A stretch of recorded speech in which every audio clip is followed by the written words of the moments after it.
합니다. 환영합니다. 그렇게 좀 인사하시고 감사합니다. 특별히 또 기도 제목 있으신 분들은 기도 제목 나눠주시면 좋겠고 또 예배 끝나고 또 귀한 교제 시간 함께 가져주시면 좋겠습니다. 오늘 하나님 우리에게 주신 말씀 보시겠는데요. 룻기서 2장 8절에서 14절.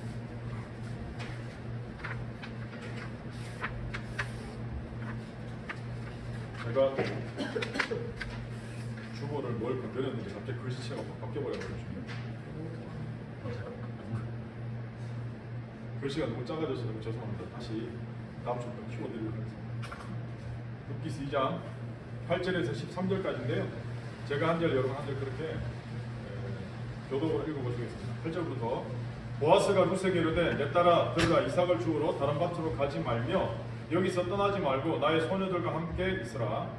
그들이 매는 것을 보고 그들을 따르나 내가 그 소녀들에게 명령하여 너를 건드리지 말라 하였느니라. 목이 마르거든 그릇에 가서 소년들이 기러운 것을 마실지니라 하는지라.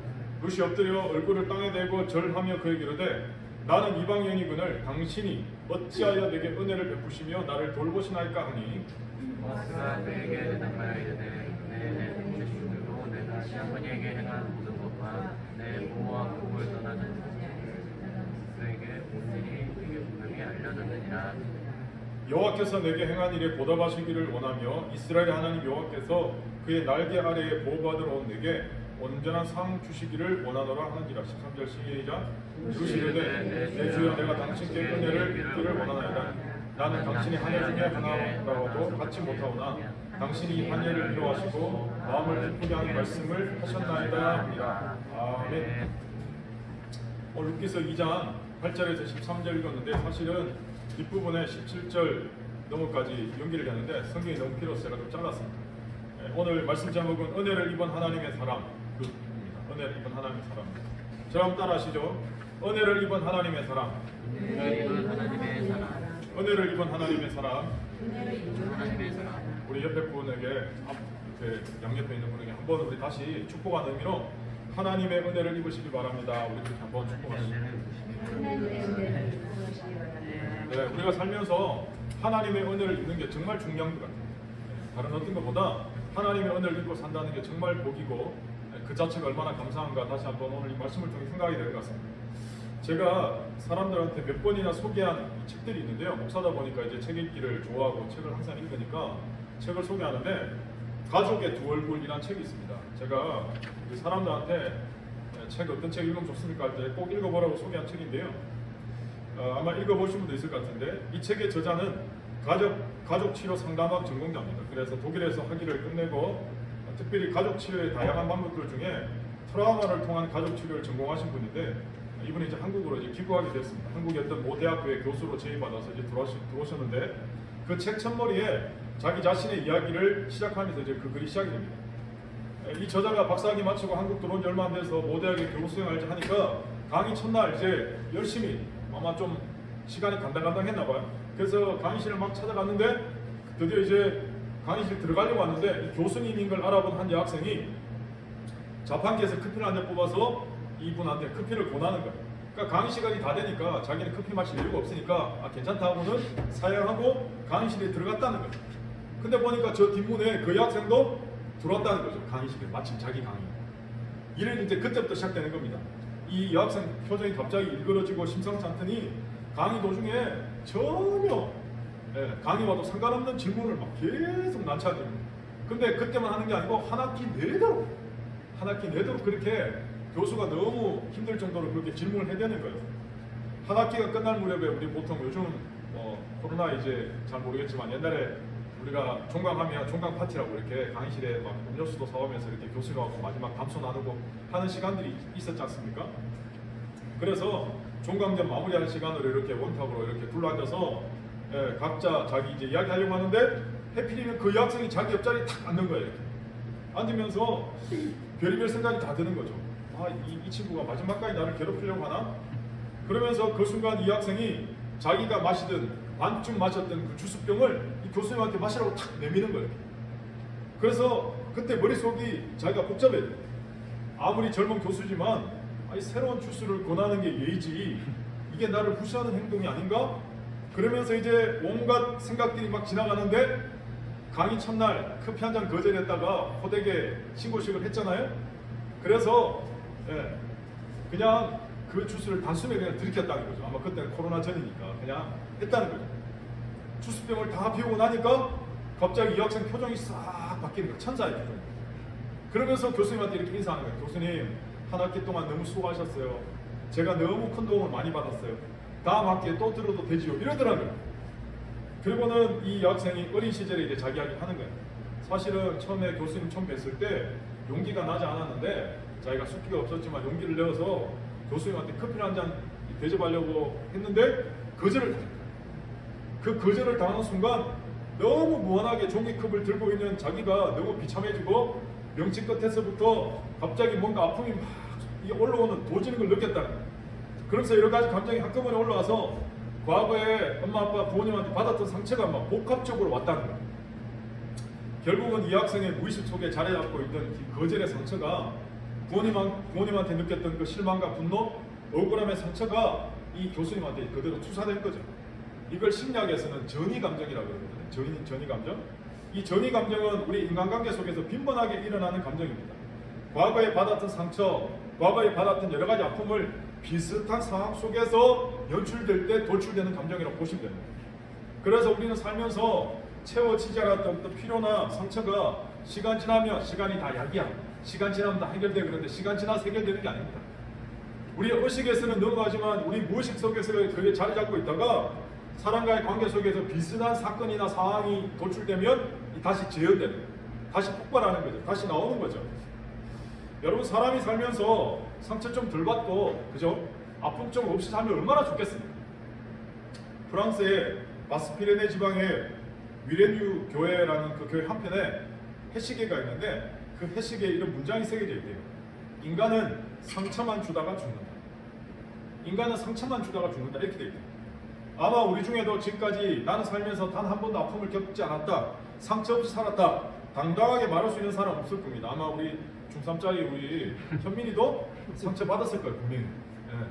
별로 상처받지 않는 체질로 살아서 그렇지 얼마나 힘들었겠어요. 사춘기 특별히 지금도 북한 김정은도 무서워서 못 쳐들어오는 중2 이 시절을 거쳐서 지금 중3인데 너무 장한 거예요. 저는 진짜 박수 한번 보내주고 싶어요. 중2를 마무리하고 이제 고등학교 드디어 이제 들어가는 지금까지 온 거 너무 감사한 거예요. 그래도 사고 없이 건강하게 자라준 것만 해도 저는 너무 감사한 거죠. 근데 엄마 아빠는 또 기대하잖아요. 건강을 떠나서 막 이거 해야 돼 저거 해야 돼 그죠. 그럼 그때부터 이제 막 스트레스와 상처 물론 그렇진 않겠지만 어쨌든 사람이 살면서 여러 가지 상처받는 거 정말 고통스럽죠. 사람이 살면서 겪게 된 아픔이 참 많잖아요. 사랑하는 사람을 잃어버리기도 하고 사랑하는 사람과 헤어지기도 하고 아니면 정말 내가 믿었던 직장에서 해고당하기도 하고 아니면 내가 믿었던 어떤 그룹에서 공동체에서 버림당하기도 하고 여러 아픔의 시간들이 겪으면서 삽니다. 특별히 버림받고 거절당한 상처가 참 힘들잖아요. 사람만 그런 줄 알았는데 동물도 마찬가지입니다. 그래서 우리 유기견들 보면 한번 버림받은 동물들 상처받은 그 이야기도 우리가 여러 매스컴을 통해서 우리가 경험하지 않습니까? 그래서 어네스트 해밍웨이는 이런 이야기합니다. 때로 인생은 우리를 아프게 하지만 그 상처를 치료하면 우리는 더욱더 강해진다 이렇게. 오늘 본문의 주인공인 루스는 어떻게 보면 상실한 여인입니다. 깨어지고 상처투성이의 여자라고 볼 수 있습니다. 그러나 그 깨어진 인생, 상처받은 인생, 그래서 너무 한이 많아요. 한 많은 인생. 그런데 한 많은 인생을 하나님은 한이 없는 인생이 되도록 붙들어 주셨다. 여러분 한 많은 인생이었지만 한이 없는 인생으로 주님은 붙들어 주셨다는 거죠. 고린도 4장에 하나님 우리를 질그릇이다 이렇게 말씀하시거든요. 우리 인생은 마치 질그릇 같다는 거예요. 질그릇 여러분 던지면 금방 깨지는 그릇입니다. 그만큼 우리 인생은 쉽게 상처받고 깨질 수밖에 없는 연약하다는 거죠. 제가 하나님 앞에 목사로서 기도할 때마다 기도하는 첫 문장이 늘 이런 문장이 있거든요. 주님 오늘도 부족한 자를 붙들어 주시니 감사합니다. 이렇게 기도했는데 이번 주간에 하나님이 제 안에 또 음성 들었다 그러면 저는 이상한 사람 생각하는데 여러분 이렇게 하나님이 이렇게 말씀하실 때가 있잖아요. 하나님이 저한테 이렇게 음성을 들려주시는 것 같아요. 앞으로 너는 나한테 기도할 때 부족하다는 말을 쓰지 마라. 시편 23편 1절에 여호와는 나의 목자시니 내게 부족함이 없으리로다. 그렇게 네가 제일 좋아하는 고백이 있는데 왜 너는 맨날 나 앞에서 주님 저는 부족한 자 아닙니다. 부족한 자 아닙니다. 왜 자꾸 그렇게 고백하냐? 그럼 어떻게 기도해야 됩니까? 그랬더니만 부족한 종입니다. 그렇게 기도하지 말고 연약한 종입니다. 이렇게 기도하라. 와, 하나님이 대단하세요. 기도하는 문장도 바꿔주세요. 제가 이렇게 말하니까 여러분도 아마 이렇게 하는 거 다 있으시죠, 그죠? 저만 그런 게 아니고 하나님이요 기도하니까요 기도의 문장도 바꿔주세요. 앞으로 여러분도 기도하실 때 부족하다는 말 하지 마세요. 왜? 시편 23편 1절에 있잖아요. 여호와는 나의 목자시니 내게 뭐가 없어요? 부족함이 없잖아요. 성경이 있는데 자꾸 부족하다 그러면 안 되잖아요. 그래서 주님 나는 연약합니다. 약합니다. 이렇게. 나는 약하지만 약할 때 강함되게 하시는 주님. 그죠? 사도 바울도 그렇게 고백하지 않습니까? 어쨌든 여러분 우리가 하나님 우리를 질그릇이다 그러거든요. 우리는 쉽게 깨어지고 상처받기 때문에 질그릇 인생이에요. 그런데 질그릇이지만 질그릇 안에 보배이신 예수님을 담은 거예요. 보배이신 예수님을 담으니까 어떻게 해요? 그 그릇이 아름다운 거죠. 그릇이 아름다운 게 아니고 그릇 안에 담겨있는 보배이신 예수님 때문에 그 그릇이 값이 나는 거예요. 오늘 저와 여러분도 마찬가지입니다. 이 육신의 껍데기 뭐 대단하겠습니까? 학위를 몇 개 얹었다고? 돈을 좀 벌었다고? 제가 어제도 성경 공부할 때 그 얘기했지만 와 제가 이 서울에서 차 운전하는 건 정말 스트레스입니다. 목사로서 욕하면 안 되는데 제가 욕이 나올 때마다 할렐루야 욱할 때마다 축복한다 그러고 보내고 근데 속에서는 막 어떻게 저렇게 운전하지? 저렇게 예의가 없지? 싹 뭐뭐 하지? 막 이런 생각이 막 들 때가 있는 거예요. 어제도 뚜껑 없는 차가 그 비싼 차가 막 그러면서 뒤에 와서 조금만 1초만 기다리면 되는데 그걸 못 참고 뒤에서 빵빵거리니까 제가 보면 요즘 여러분 그 우회전 뭐죠? 이 신호 때 횡단보도가 있으면 무조건 정지해야 되잖아요. 그리고 사람이 건너고 있었거든요. 그래서 저는 멈추고 있었는데 뒤에서 그 뚜껑 없는 차가 빵 그러면서 그 건너는 아줌마가 너무 놀래갖고 후다닥 막 뛰어서 건너더라고요. 그래서 야, 마음이 제가 어쨌든 어떻게 보면 우리가 사실 뭐 학위 몇 개 좋은 차 몰고 다닌다고 그 사실 아무것도 아니잖아요. 어떻게 우리 다 질그릇이거든요. 그런데 우리가 아름다운 건 덕지덕지 붙어있는 학위나 돈이나 명예나 권력이 아니고 내 안에 있는 예수님 때문에 우리 인생이 아름다운 거죠. 이런 말 있잖아요. 사막이 아름다운 것은 그 안에 오아시스를 품고 있기 때문이다. 여러분 어떻게 보면 루스의 인생도 마찬가지입니다. 루스의 인생이 역전되는 건 하나님을 붙들었기 때문에 그렇습니다. 하나님을 붙들었기 때문에 회복되는 겁니다. 남편도 잃었죠. 고국을 떠났죠. 모든 인생의 아픔과 상실이 있었는데 하나님이 예비해 놓으신 보아스를 만났기 때문에 온전히 회복이 된 거예요. 아니 온전히 회복이 아니고 지금까지 잃었던 것을 다 채우고도 남는 몇 갑절, 몇 배 이상의 인생으로 마무리되는 거죠. 오늘 예배 가운데 여러분도 여러분의 남은 인생 그렇게 되시기를 축복합니다. 어떤 목사님 글 중에 보면 은혜에 관한 글이 있어 제가 퍼왔거든요. 이분이 목회를 시작할 때 자기가 목회 5대 핵심 가치가 있었대요. 5대 핵심 가치. 그게 이제 5G인데 미국 분이니까. 첫 번째가 그레이스, 은혜. 두 번째가 그로스, 성장. 세 번째가 그룹스, 소그룹. 네 번째가 깁스, 은사. 다섯 번째가 기빙, 헌신. 이렇게 5가지. 은혜, 성장, 소그룹, 은사, 헌신. 이게 5대 코어 밸류 핵심 가치였대요. 자기 교회. 그런데 이분이 이 5대 핵심 가치를 각각 20%씩 집중하면서 교회를 막 성장시키려고. 그래서 교회가 어느 정도 이제 숫자적으로도 부흥하고 이름도 알려주고 균형 잡힌 교회가 된 것 같은데 전혀 교회가 움직이지 않는 거예요. 반응이 없는 거예요. 결국 분석해 보니까 문제가 뭐냐? 그레이스, 은혜가 없고 은혜. 은혜가 없으니까요 사람들이 냉랭해지고 성장도 없고 소그룹도 안 움직이고 은사 발령도 안 되고 헌신도 없었다는 거예요. 그래서 이분이 다시 어디에다 집중했냐? 무려 40% 이상을 그레이스, 은혜에다 집중, 은혜에다. 무조건 은혜 받는 거예요, 은혜에다. 그러니까 사람들이 막 움직이고 교회도 다시 부흥됐다는 거예요. 여러분 그래서 오늘 우리가 교회에서 가장 많이 사용되어야 될 단어, 교회에서 가장 많이 입술로 고백되어야 될 단어 중에 하나가 뭡니까? 은혜입니다. 은혜. 교회 공동체가 다른 어떤 단체와 조직과도 확연히 구분되는 한 가지 특징이 있다는 건 바로 은혜 공동체. 어떤 공동체에서도 사용되지 않는 없던 말, 은혜입니다. 그러므로 교회는 다른 어떤 것보다 놀라운 중단 없는 하나님의 은혜가 계속 부어져야 될 줄 믿습니다. 오늘도 하나님의 은혜가 우리를 덮어야 돼요. 그래서 여러분 이미 읽어보셨겠지만 필립 얀시가 쓴 놀라운 하나님의 은혜라는 책 있잖아요. 안 읽어보신 분 꼭 한번 읽어보시기 바랍니다. 여러분 그런 의미에서 우리가 구원받는 것도 오직 하나님의 은혜인 줄 믿습니다. 어떻게 우리가 지금 살아가는 것도 하나님의 중단 은혜 때문에 살아가는 거고 지금도 하나님의 계속 부어지는 은혜가 있어야 내일부터 또 한 주간 동안 우리가 승리할 줄 믿습니다. 그러면 다시 한번 선포합니다. 오늘 예배 가운데 참여하신 모든 여러분들의 삶의 자리에, 가정에, 직장에, 중단 없는 하나님의 은혜가 우리 현민이는 학교에 중단 없는 하나님의 은혜가 부어지시기를 축복합니다. 그렇다면 하나님의 은혜는 과연 어떤 사람에게 부어질까요? 아무에게나 막 부어질까요? 어떤 사람이 하나님의 은혜를 경험할 수 있을까요? 첫 번째입니다. 하나님의 은혜는 사모하고 준비하는 사람에게 부어집니다. 자, 한번 따라하시죠. 하나님의 은혜는 사모하고 준비하는 사람에게 주어집니다. 그럼 우리가 이렇게 얘기할 수 있죠. 하나님의 은혜를 사모하라. 하나님의 은혜를 준비하라. 이렇게 우리가 생각할 수 있죠. 그죠? 에베소서 2장 8절 9절에 나오는 것처럼 너희가 그 은혜를 인하여 믿음으로 구원을 얻어나니 이것이 너에게서 난 것이 아니고 뭐라고요? 하나님의 선물이다. 행위에서 난 것이 아니기 때문에 누구든지 자랑할 수 없다. 이렇게 말씀하셨잖아요. 맞습니다, 여러분. 우리가 구원받는 것 전적으로 하나님의 은혜로 부어집니다. 그런데요, 이 은혜가 아무한테나 부어지는 게 아니에요. 은혜를 오직 사모하는 사람에게 부어집니다. 여러분, 산상수훈님이 마태복음 큐티하셨겠지만 예수님이 산상수훈의 주옥 같은 말씀 중에 기억나시는 말씀 있습니까? 예수님 이렇게 말씀하시잖아요. 진주를 개나 돼지에게 함부로 던지지 말라. 왜? 개나 돼지는 진주의 값어치를 몰라요. 값어치를 모르는 사람에게 함부로 던지면 어떻게 됩니까? 발로 밟고 찢고 상하게 할까 염려한다 그러잖아요. 오늘 은혜도 마찬가지입니다. 은혜를 은혜로 받을 줄 아는 사람에게 은혜가 부어지는 거예요. 아무리 은혜를 부어도 이게 은혜인 줄 몰라요. 그게 얼마나 값 있는 건지 몰라요. 그럼 그 사람은요 계속 흘러 넘치는 거예요. 그릇이 5분밖에 안 되면요 이 그릇에 물이 차면 그 다음 흘러 넘치는 거예요. 더 큰 그릇이면 그만큼 또 채워지겠죠. 그런 의미에서 여러분, 은혜는 사모하는 사람에게, 준비된 사람에게 부어진, 제가 몇 번이나 반복해서 지금 룻의 인생 이야기를 여러분에게 지금 하고 있지 않습니까?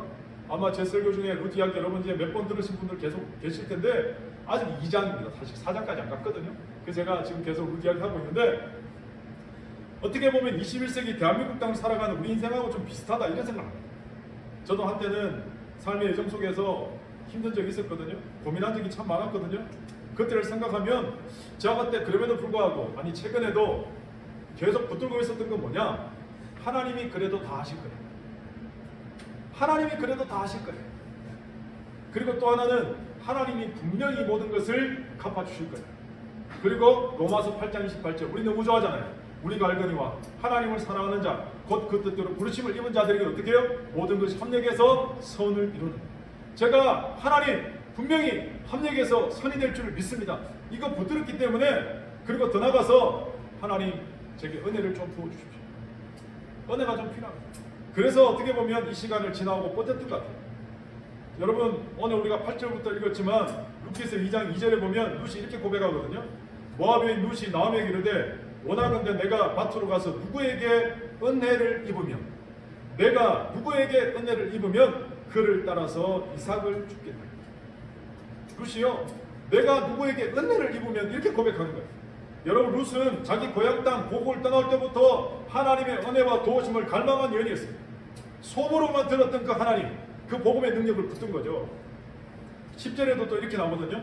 룻이 엎드려 얼굴을 땅에 대고 절하며 그에게 이르되 나는 이방 여인이거늘 당신이 어찌하여 내게 은혜를 베푸시며 나를 돌보시나이까. 어느 책에 나온 글인데요. 어떤 한 의사가 아프리카 마을에 선교사로 들어가서 그 마을을 섬기면서 지냈거든요. 그 마을에 추장아들은 누가 봐도 훌륭한 엘리트였다고 합니다. 외국에서 유학생활을 다 마치고 추장아들이 마을로 돌아오니까 와 진짜 멋있구나 막 마을이 술렁술렁거렸어요. 그 이유 중에 또 하나는 과연 이 추장아들이 누구랑 결혼할까? 모든 사람들이 시선이 다 쏠린 거죠. 이 의사 선교사 역시 궁금했거든요. 그 마을에서는 남자가 여자한테 청혼할 때 암소를 끌고 가서 청혼한다. 암소를 결혼 지참금처럼 주고 그게 풍습이었다. 그러니까 대부분의 처녀는 암소 한 마리, 많이 받으면 2마리, 가끔은 암소 3마리 받는 경우도 있는데 그 경우는 거의 없대요. 그러는 어느 날 추장아들이 청혼을 준비하고 차비를 하고 길을 났으니까 마을 사람들이 와 추장아들이 드디어 청혼하러 가는구나. 근데 관심은 과연 암소를 몇 마리 끌고 갈까? 이게 최대의 관심이었어요. 근데요 여러분 몇 마리 끌고 가는지 아십니까? 1마리 2마리 수준이 아니에요. 9마리. 역시 추장이니까 부자 아니겠습니까? 최고 부자? 그러니까 사람들이 뒤에서 막 웅성웅성거리고 따라오는 거예요. 역시 추장아들은 달라. 야 누가 저 암소 9마리나 받게 될까? 예? 그러면서 막 갔는데 따라가 보니까 추장아들이 도착한 집은요 자기들이 상상했던 생각했던 뭔가 좀 그 마을에서 대단한 집이 아니었어요. 다 쓰러져가는 볼품없는 집에 가난한 집에 들어가서 청혼을 받은 그 자매도 너무 겉보기에 말라 비틀어져 있고 병약하고, 예, 너무 외모가 볼품없는 거예요. 지켜보던 말 사람들이, 따라왔던 사람들이 다 수근수근 실망해서 추장아들이 외국 갔다 오더니만 정신이 약간 좀 이상해진 거 아니야? 예? 아니 저런 아가씨한테 암소를 한 마리 두 마리도 아니고 9마리씩이나 갖다 바치더니 막 수근수근한 거예요. 그리고 이 의사 선교사는 이제 본국으로 기원할 때가 돼서 그곳을 떠났고, 그 이후에 이 추장 아들과 처녀의 이야기 어떻게 되는지 몰라요. 그러다가 시간이 흘러서 다시 그 마을을 방문하게 됐대요. 근데 이 추장 아들이 드디어 추장자를 물려받았겠죠. 그래서 이 추장집으로 초대받아서 갔는데 이 의사가 깜짝 놀랐대요. 왜냐하면 부인이 나왔는데 인사를 하는데 예전에 자기가 상상했던 그 볼품없는 모습이 아니에요. 초라한 아가씨가 아니었어요. 너무 겉보기도 당당하고 아름답고 영어도 너무 유창하게 잘하는 거예요. 그야말로 너무 멋있는 여성이 되어 있더라는 거죠. 이 의사가 너무 놀라서 말을 못하고 있는데 추장이 눈치채고는 이런 이야기를 했다는 거예요. 사실 그때 암소 한 마리 정도면 충분히 혼인 성락을 얻을 수 있었습니다. 하지만 청혼의 순간에 암소를 몇 마리 받느냐가 한 여인에게 있어서 평생의 자기 가치를 결정한 일이라는 걸 저는 알고 있었습니다. 저는 저희 아내가 평생 자신의 가치를 암소 한두 마리 값에 한정해서 사는 것을 원치 않았습니다. 저는 저희 아내를 무척 사랑했기 때문이지요. 처음에 아내는 암소 9마리를 보고 무척 당하고 놀랐습니다. 그리고 그 후로는 자신의 가치를 암소 9마리에 걸맞게 하기 위해서 정말이지 열심히 노력하는 것이었습니다. 저는 아내에게 공부하라거나 외모를 가꾸라는 등 전혀 조언하지 않았습니다. 다만 있는 그대로 당신을 사랑합니다 그렇게 말했습니다. 그런데 아내는 점점 더 아름답고 멋있는 여성이 되어갔습니다. 그렇게 고백하더랍니다. 여러분, 로마서 8장 32절에 이런 말씀이 있습니다. 자기 아들을 아끼지 아니하시고 우리 모든 사람을 위하여 내주시니까 어찌 그 아들과 함께 모든 것을 우리에게 주시지 아니하겠느냐. 독생자 예수님을 우리에서 주신 하나님이 어떤 것을 우리에게 주시지 않겠느냐는 거예요. 여러분, 그래서 주님 말씀하시잖아요. 구하라, 찾으라, 문을 두드리라. 야고보서에도 이야기하잖아요. 구해야 받는데 안 구하니까 못 받는 거예요. 근데 구해도 못 받는 이유는 정력으로 쓰려고 잘못 구했기 때문이다. 그렇게까지 자세하게 설명하지 않습니까? 열왕국기 2장 스토리에 나오는 중요한 단어 중에 하나가요. 그레이스, 은혜입니다. 은혜. 2절, 10절, 오늘 본문 13절에도요. 3번씩이나 은혜라는 단어가 나와요. 원래 이 은혜라는 말은 히브리어로 헨입니다. 헨. 여러분 한번 따라해 보실래요? 헨이라는 말이 히브리어 은혜거든요. 여러분 이 말이 창세기 6장 8절에 성경에 제일 먼저 나오거든요. 창세기 6장 8절에 이 헨이라는 단어가 첫 등장하는 이렇게 나옵니다. 그러나 노아는 여호와께 은혜를 입었다. 노아는 여호와께 은혜를 입었더라. 이 은혜라는 단어가 성경에 제일 먼저 등장해요. 원래 여러분 이 은혜는요 인간에게 속한 게 아니고 하나님으로부터 주어지는 거라는 뜻이에요. 그런데 결국은 이 은혜가 영어 단어로 번역하니까요 이 은혜라는 단어가 우리가 그레이스란 말도 있지만 쉽게 이 은혜를 인간 사회에서 쓸 때는 그레이스가 아니고 어떻게 쓰냐? favor라는 단어. F-A-V-O-R. Would you do me a favor? 이렇게 쓰잖아요. 부탁할 때. favor. 이걸 우리말로 표현하면 호의, 배려 이런 뜻이거든요. 결국은 하나님이 은혜를 부으시면 사람들의 인생 사이에서 어떻게 해요? 그 은혜를 흘려보내는데 그게 뭐예요? 배려하는 거예요. 남에게 호의를 베푸는 거예요. 결국 하나님의 은혜를 받아서 우린 사람들에게 뭐하고 사는 거예요? 호의를 베풀고 배려하며 계속 사는 거죠. 결국은요 이 은혜가 계속 흘러넘치니까 인간 사회에서 호의와 배려가 넘치는 그런 사회가 되니까 살만한 세상이 돼요. 그런데 하나님의 은혜를 공급 못 받으니까 서로 간에 배려가 없는 거예요. 제가 서두에 말씀드렸던 것처럼 하나님의 은혜를 공급 못 받는 인간이 그 비싼 뚜껑을 잘 몰고 다니니까 배려가 없잖아요. 호의가 없잖아요. 빵빵거리고. 제가 생각했어요. 아, 은혜를 못 받아서 그렇구나. 하나님 은혜를 받으면 그 1, 2초 기다려줄 수 있잖아요. 자기 차 자랑하지 않고. 제가 창문 열고 가운데 손가락 한번 올려볼까 하다가 목사 그러다 사진 찍기 큰일 나니까 참자. 창문 열고 손 올리지 말자. 그리고 제가 참고 손을 붙들고 왔거든요. 여러분, 우리가 반드시 기억해야 될 건 뭐냐? 이 모든 은혜의 원형은 하나님부터 하나님으로. 결국 저와 여러분이 하나님 부으시는 은혜의 물결이 있을 때만 이것을 흘려보내는 파이퍼 같은 역할을 할 수 있잖아요.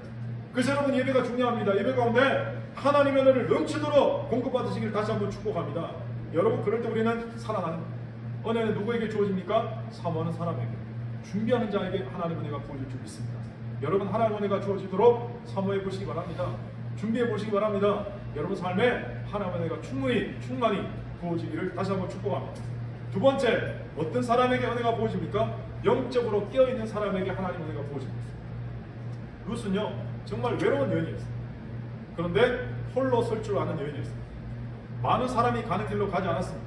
외로운 길, 고독한 길, 좁은 길을 걸어왔습니다. 그런데 그 길은 세상과 타협하지 않는 길이었습니다. 아픔을 품고 살아야 되는 사랑의 길이었습니다. 피와 땀과 눈물로 걸어가야 될 성실한 길이었습니다.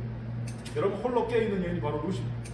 홀로 깨어있으니까요 보아스의 눈에 띈 거예요. 사실 이 남자 저 남자 만나고 다녔으면 아마 보아스의 눈에 안 띄었을 거예요. 저 여인은 도대체 뭐지? 궁금한 거예요. 호기심이 생기는 거예요. 그래서 보아스의 관심 대상이 되었던 거죠. 오늘 본문 11절 12절 보실래요? 보아스가 룻한테 이렇게 얘기해요. 11절 12절 말씀 우리 같이 읽습니다. 시작. 보아스가 그에게 대답하여 이르되 내 남편이 죽음으로 내가 시어머니에게 행한 모든 것과 내 부모와 고국을 떠나 전에 알지 못하던 백성에게 온 일이 내게 분명히 알려졌느니라. 여호와께서 내가 행한 일에 보답하시기를 원하며 이스라엘 하나님 여호와께서 그의 날개 아래 보호받으러 그에게 온전한 상 주시기를 원하노라. 여러분 우리는 어느 때에 깨어 있습니까? 어느 때 잠이 잘 안 옵니까? 고민이 많을 때, 답답할 때, 두려울 때, 염려 있을 때, 외로울 때도 여러분 잠이 안 오잖아요. 고독한 밤에, 고통의 밤에 우리 집사님 수술하시고 숨이 안 쉬어지니까 고통스러우니까 아마 잠도 못 주무셨어요. 그죠? 꼴딱 밤을 지새웠을 수도 있어요. 왜냐면 고통의 밤에 잠이 안 오잖아요. 깨어있는 거죠 사실은. 여러분 근데 놀라운 사실은 그 홀로 깨어있는 밤에 하나님이 찾아오셨어요. 사실 야곱이 홀로 야복 강가에 남아 깨어있을 때 그 고독하고 두려운 밤에 하나님이 찾아오셨어요. 요셉이 노예로 애굽에 팔려가서 산전수전 다 겪으며 심지어 감옥까지 들어가서 그 고난 가운데 고통 가운데 그 밤에 깨어있을 때 하나님이 찾아오십니다. 바울이 1차, 2차, 3차 전도여행에 정말 죽을 똥 살똥 그 고난의 깊이와 죽을 고비를 넘겨가면서 죽느냐 사느냐 그럴 때 하나님이 은혜를 베푸셨어요. 빌립보 깊은 옥중에 갇혀서 한밤중에 어찌할 바 모르지만 하나님을 찬양할 때 기도할 때 그날 그 밤에 하나님이 은혜를 베푸셨다. 여러분 그래서 깨어있는 자가 행복합니다. 고난과 아픔을 통해 깨어진 자만이 여러분 깨어있을 수 있는 겁니다. 때로 우리 인생이 힘들고 고통스러울 때가 있습니다. 그러나 룻처럼 깨어있을 때 하나님의 집중적인 은혜가 부어지고 역전 인생이 된다는 걸 기억하시기 바랍니다. 혹시 오늘 예배 가운데 깊은 고통, 상실의 터널을 지나가는 분이 계십니까? 다시 말씀드리지만 저와 여러분은 지금 동굴을 통과하는 게 아니고 터널을 통과하고 있다는 걸 아셔야 돼요. 동굴은 막혀있어요. 끝이. 다시 돌아와야 돼요. 그러나 터널은 반드시 끝이 있다는 거예요. 아무도 나의 마음을, 내 상황을, 내 처지를 이해해주지 못하는 그 밤, 그 날 깨어있다 할지라도 나와 함께 하신 하나님이 나를 붙들고 계신 줄 믿습니다. 그러므로 하나님 은혜가 부어진 사람은 아무도 막을 자가, 감당할 자가 없는 줄 압니다. 사랑하는 여러분, 영적으로 깨어있으십시오. 영적으로 깨어있을 때 하나님 은혜가 임할 줄 믿습니다. 마지막 세 번째입니다. 하나님 은혜는 마음이 가난한 사람에게 부어집니다. 고향 베들레헴으로 드디어 나오미와 룻이 돌아왔습니다. 그런데요, 돌아오긴 돌아왔는데 정말 아무것도 없어요.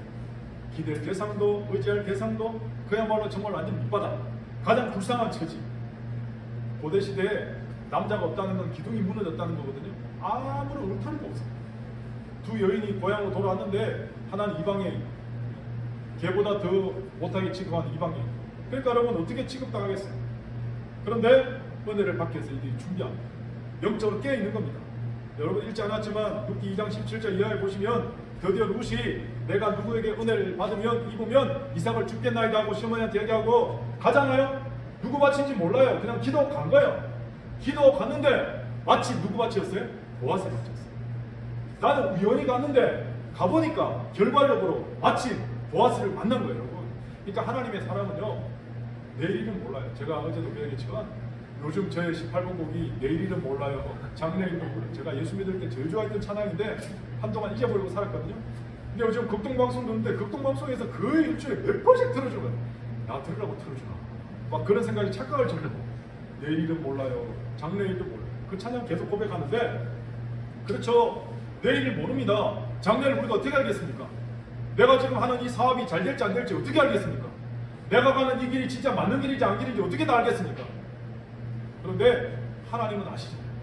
그러니까 믿음으로 가는 거예요. 나는 우연히 갔는데 하나님이 결론적으로 어떻게 해요? 함락에서 선을 이루시고 보아스를 만나도록 열어주신 거예요. 그게 여러분 예수 믿는 사람들에게 주신 복입니다. 복. 은혜입니다. 루키 2장 17절에 그래서 보아스의 밭에 가서 이삭을 막 주었거든요.